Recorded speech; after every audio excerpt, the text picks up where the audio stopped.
You don't need religion to be a good person. That's a fact. But somehow, it still surprises people. As if ethics must be handed down from above. As if the only way to be kind, honest, or fair is to believe in something supernatural.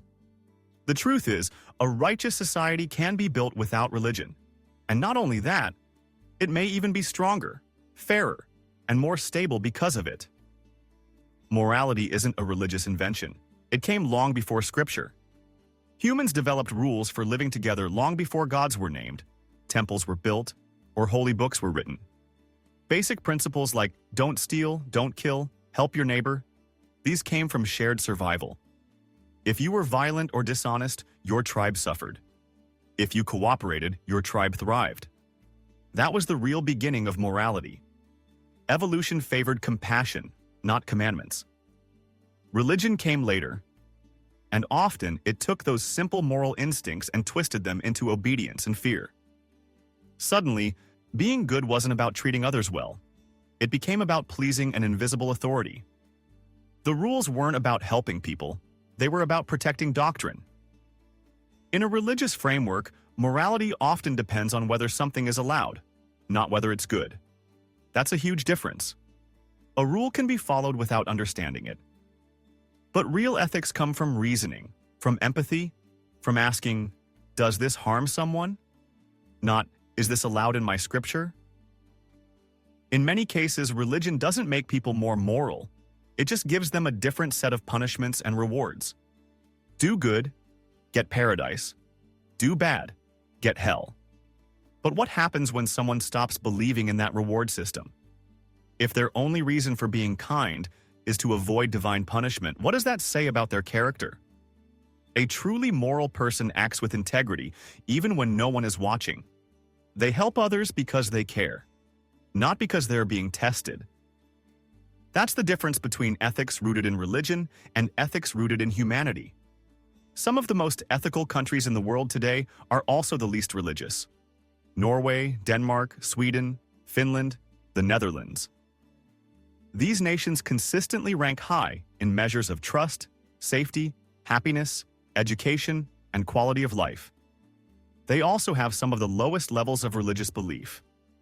Their societies are built on democratic values, not divine commandments. Compare that to countries where religion holds political power. There's often less freedom, more censorship, more gender inequality, more persecution of minorities, and harsher laws. Religion doesn't just influence personal values in those places. It defines what laws get passed, who gets punished, and who has the right to speak.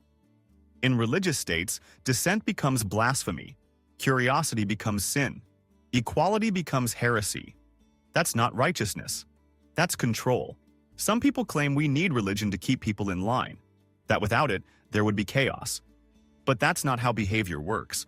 If people only behave because they're afraid of divine punishment, then something's broken. You don't avoid killing because you're scared of a lightning bolt from the sky. You avoid it because you understand the value of life. You don't stay faithful in your relationship because a verse says so. You stay faithful because you respect the other person. Real morality doesn't need surveillance. It needs understanding. Even some religious figures have admitted this. When surveyed, many believers say atheists are less moral. But when asked about their own actions, lying, cheating, stealing, atheists often score as equal or better. In fact, research from Pew and other sociological studies shows that non-believers donate to charity, volunteer, and follow the law at similar or better rates than believers. What's more, they tend to support human rights, gender equality, LGBTQ+ rights, and science education more consistently. Not because a book tells them to, but because they reason it out. The idea that religion is the only moral compass is both inaccurate and harmful. It ignores the fact that people are fully capable of building ethical systems through discussion, philosophy, and shared experience. In fact, some of the strongest moral ideas in modern history have come not from religion, but from resistance to it. The abolition of slavery, the push for women's suffrage, the fight for LGBTQ+ rights, these didn't come from religious texts. In many cases, religious leaders resisted them. It was secular philosophers, human rights activists, and scientists who drove those changes forward. They didn't appeal to divine will. They appealed to human dignity. Religion often lags behind moral progress. When societies move forward, religion follows slowly and only after strong pressure. Many churches supported segregation until it became socially unacceptable. Many still resist basic reproductive rights. And when they do eventually change, it's rarely because their theology shifted. It's because public opinion forced them to. There's a myth that religion promotes peace and harmony. But look closer. Religion has been used to justify wars, inquisitions, colonization, terrorism, and genocide. Holy texts are full of rules about who to kill, who to stone, who to banish. People cherry-pick the good parts and ignore the rest. That's fine. But why base a society on a book that needs to be selectively ignored in the first place? There's another problem too. When morality is tied to religion, disagreement becomes dangerous. Because you're not just arguing with someone, you're arguing with their God. And when someone believes their moral view is divinely endorsed, compromise disappears. You can't negotiate with a belief that's considered absolute truth. That's how moral arguments turn into violence. Secular ethics, on the other hand, invites disagreement. It encourages dialogue.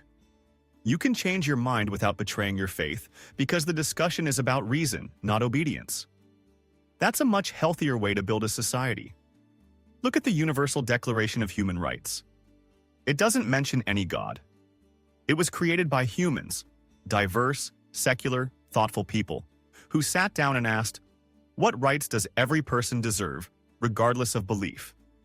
The result was a document that values freedom, dignity, and equality for all. And it didn't need a single divine command to justify it. This doesn't mean people can't believe in a God if they want to.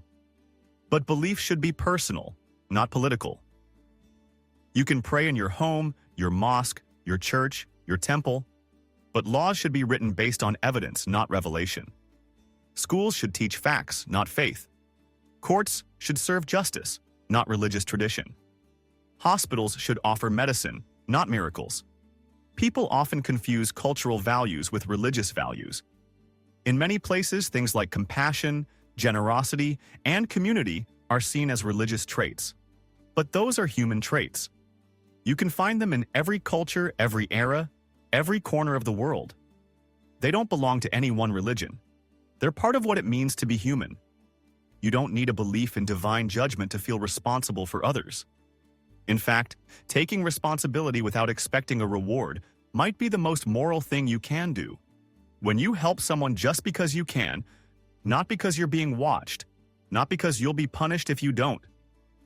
That's real goodness. We should aim for a world where kindness is natural, not mandated. Where people do the right thing because they care, not because they fear. Where ethical decisions are made with thought, not theology. The strongest societies aren't built on ancient books. They're built on open minds. They evolve, adapt, question, and learn. That's what keeps them just. That's what keeps them alive. Religion doesn't own righteousness. It never did. It borrowed it from humanity, and we're perfectly capable of carrying it forward without superstition. A better society doesn't come from faith. It comes from people working together, thinking critically, and choosing to care. And we don't need religion for that.